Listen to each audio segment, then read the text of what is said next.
Hola, este es un nuevo video del equipo 3, el cual está conformado por Gisela Mentado Pérez, Alan Ramón Villar Soriano y su servidora Natalia Octepan Ramírez, y en esta ocasión les presentaremos determinación de vitamina C y carbohidratos en toronja y refresco Tutti Frutti.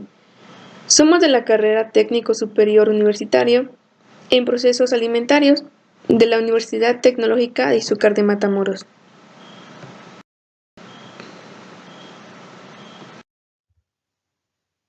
Introducción. La información nutricional o de la composición en los diferentes alimentos nos sirve no solo para limitar el consumo de determinados nutrientes que ingerimos en exceso, pueden ser perjudiciales para nuestra salud, sino también para consumir mayores cantidades en aquellos que nos favorecen. El ácido cítrico se encuentra naturalmente en las frutas ácidas. El ácido cítrico es utilizado en su mayoría como acidulante orgánico. De este se hablará en los siguientes parámetros. Objetivo es conocer los diferentes parámetros físico-químicos que se pueden aplicar identificando su composición, verificando la calidad en los alimentos, en este caso aplicado en cítricos y bebidas carbonatadas. Determinación de carbohidratos. Determinación de carbohidratos. Procedimientos para el análisis por duplicado. 1. Preparar los tubos para la curva de calibración haciendo uso de la disolución patrón de glucosa. Transferir con una pipeta alícuota de patrón de glucosa a tubos de ensayos limpios, duplicados para cada una de las concentraciones, ya que estos tubos se utilizarán para preparar los reactivos en blanco.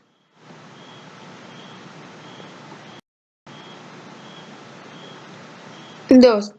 Contenido calórico declarado en la etiqueta. Para ello se debe analizar el contenido de carbohidratos totales de una muestra de un refresco normal y uno bajo en calorías de la misma marca, o bien 2.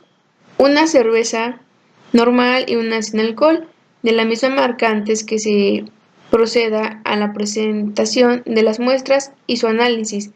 Anotar el resultado o contenido calórico encontrado en la etiqueta nutricional de las muestras que se analizarán. 3. Descarbonización de las bebidas. Con las bebidas a temperatura ambiente, verter aproximadamente 100 ml en un matraz Erlenmeyer de 500 ml. Agitar suavemente intentando que no se forme espuma en la muestra. Continuar con la agitación suavemente hasta que no se observe la formación de burbujas de dióxido de carbono. Nota: si la bebida se observase claramente la presencia de alguna materia suspendida, se debe filtrar antes de su debido análisis. 4. Para los tubos de muestra, se toma en cuenta el esquema de dilución recomendado para la dilución. Transferir con una pipeta de 10 ml de la bebida a un matraz aforado de 100 ml y se enrasa con agua destilada. Se sella y se mezcla bien. Continuando se toma con una pipeta de 1 ml de esta bebida diluida y se transfiere a otro matraz volumétrico de 100 ml. Diluir con agua destilada hasta enrasar y sellar el matraz. Después de efectuar la dilución tal como se indica, transferir con una pipeta de 1 ml de la muestra a un tubo de ensayo y añadir 1 ml de agua destilada. Nota: analizar cada muestra por duplicado. 5. Añadir 0,05 ml de fenol al 80% a cada uno de los tubos de la parte 1 y de la parte 4, que contienen un volumen total de 2 ml. Para ello se debe utilizar una pipeta automática. Mezclar con agitador vibrador para tubos de ensayo. 6. Adicionar ácido sulfúrico. Añadir de este 5 ml a cada tubo. El reactivo ácido sulfúrico se debe añadir rápidamente al tubo de ensayo. Dirigir de ácido contra la superficie del líquido, más bien de contra las paredes del tubo de ensayo, al efectuar de conseguir un buen mezclado. Por consiguiente, se debe normalizar la velocidad del ácido sulfúrico, mezclar con un agitador vibrador para tubos de ensayo. Dejar reposar los tubos durante 10 minutos, seguidamente dejarlos en un baño de 25 grados centígrados durante 10 minutos. Agitar nuevamente los tubos de ensayo por vibración antes de la lectura de absorbancia. 7. Leer la lectura de absorbancia. Para ello se debe verter las muestras de los tubos de ensayos. No enjuagar con agua entre muestra y muestra. Para ello se debe poner el blanco. Conservarse esta muestra en blanco para su posterior uso. Leer las absorbancias de las muestras a 490 nm. Tomar la lectura de los tubos para la curva de calibración desde la concentración inferior hasta la superior. Nota: para estar seguro de que el exterior de las cubiertas se encuentra libre de humedad y manchas, se debe limpiar el exterior de cada cubeta con una toalla de papel limpia antes de insertar en el espectrofómetro para la lectura. Espectros de absorbancia. Utilizar uno de los tubos duplicados de una de las muestras para la curva de calibrado, que presente una lectura de absorbancia de 0,5 a 0,8. Determinar el espectro de absorbancia en el intervalo de 450 a 550 nm, poniendo repetidamente a cero el espectrofómetro con ayuda de blanco y tomar la lectura del tubo a intervalo de 10 nm. Discusión de los resultados. Datos y cálculos. Se calculó la cantidad de carbohidratos totales presentes en las muestras a partir de la curva del patrón preparada con el carbohidrato de interés con el intervalo del método. Una vez realizada la curva del patrón, se toman las absorbancias obtenidas a la longitud de la onda de 490 nm y se establece la ecuación para el cálculo en Excel. Esta curva es la que permite obtener resultados más confiables de las bebidas analcohólicas, ya que el azúcar utilizado para su preparación es principalmente la sacarosa, con excepción de las bebidas dietéticas. Al comparar los datos obtenidos de los carbohidratos totales con los indicados en las etiquetas, no se obtuvo una diferencia significativa entre dos grupos de dos. Es importante recordar que los carbohidratos son particularmente sensibles a ácidos fuertes y a altas temperaturas. La estructura química de los hidratos de carbono determina su funcionalidad y las características que repercuten de diferente manera en los alimentos, principalmente en el sabor, la viscosidad, la textura y el color. Es decir, las propiedades de los alimentos, tanto naturales como procesados, dependen del tipo de carbohidrato que contengan y las reacciones en que estos intervienen. Prácticamente todos los alimentos contienen carbohidratos en mayor o menor porción. Es importante mencionar que son poco abundantes en alimentos de origen animal, a excepción de la leche. Los carbohidratos se encuentran en granos de cereales, frutas y verduras y otros alimentos procesados como las bebidas gaseosas.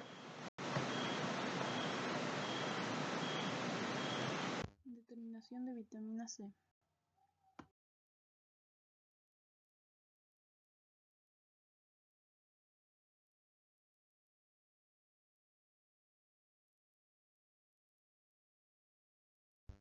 Metodología para la determinación de vitamina C. Valoración del tinte indicador. Primero se tienen que transferir 5 ml de la disolución de ácido metafosfórico ácido acético a matraces de Erlenmeyer de 50 ml. Posteriormente se debe de adicionar 2 ml de la disolución patrón de ácido ascórbico y se debe de titular con la disolución de indofenol, el cual es el tinte, hasta obtener una coloración rosa, y se debe de repetir para las otras dos muestras patrones. Posteriormente se debe calcular el volumen de tinte consumido por cada muestra y se debe preparar las muestras en blanco.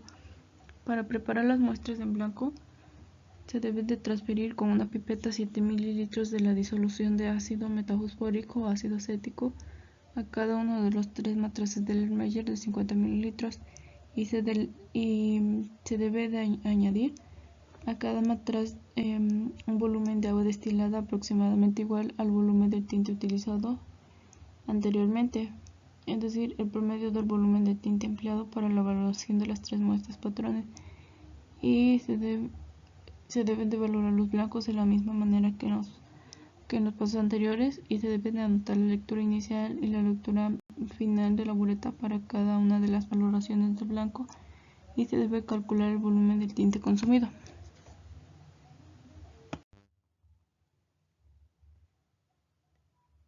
Análisis de muestras de zumo. Primero se deben de transferir 5 ml de la disolución de ácido metafosfórico ácido acético y 2 ml de zumo de naranja en cada uno de los matraces del Erlenmeyer de 50 ml, y posteriormente se debe valorar cada una de las muestras con las disoluciones de tinte indofenol, tal y como se hizo anteriormente, hasta que se obtenga una coloración rosa tenue pero inequívoca y que debe de persistir durante más de 5 segundos, y se debe de anotar la lectura inicial y final, y posteriormente se debe calcular la diferencia para determinar la cantidad de tinte consumido en cada valoración. Cálculos. La fórmula para determinar la cantidad de ácido ascórbico presente en la muestra, es decir, de vitamina C, es la siguiente.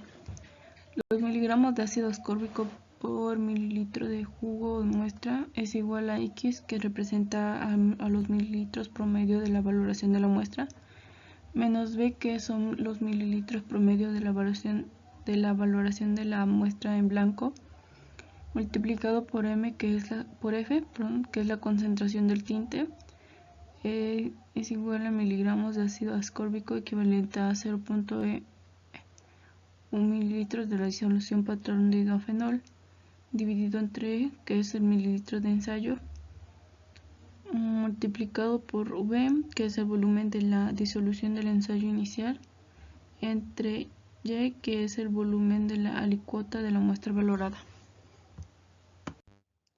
Al sustituir la fórmula anterior, obtenemos que los miligramos de ácido ascórbico por mililitro de jugo es de 0.45 miligramos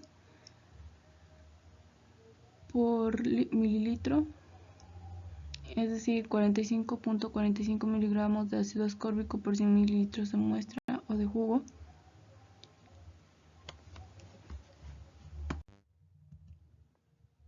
Discusión de resultados.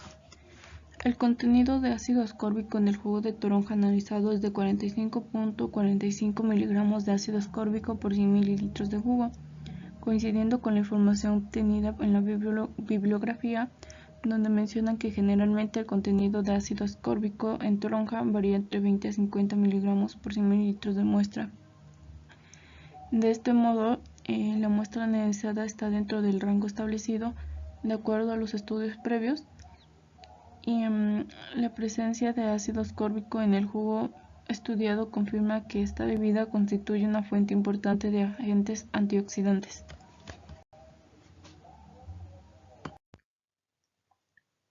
Conclusión. Estos análisis cumplen un papel importante en la determinación del valor nutricional de los alimentos, en el control del cumplimiento de los parámetros exigidos por la normativa vigente, los organismos de salud, y también para el estudio de posibles irregularidades como adulteraciones que pueden afectar la salud del consumidor. La información se utiliza ampliamente en los sectores de la salud, la agricultura y el comercio. Los datos se utilizan en estudios de investigación sobre los efectos de la alimentación en la salud, la reproducción, el crecimiento y el desarrollo, por lo que es importante conocerlos.